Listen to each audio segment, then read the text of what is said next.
you tend to represent the world in the simplest manner that you possibly can that works for what you're doing.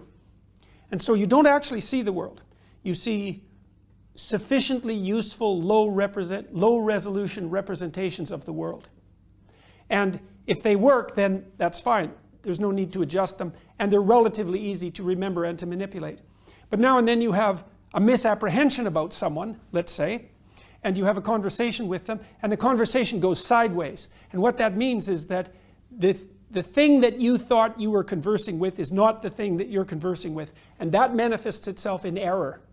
Right? So error is the place where the transcendent reveals itself. And what is actually revealing itself is the reality that's outside and underneath your perceptions.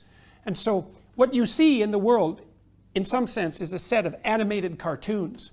And a lot of that is actually a consequence of you seeing nothing but your memory. Because your brain is organized so that instead of going through all of the difficulty of having to look at the thing in itself, you look at what you assume to be there. And if you can get away with that, so much the better.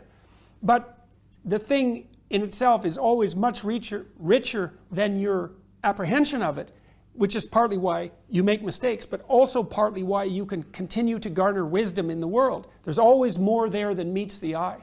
And God only knows how much more there's there than meets the eye.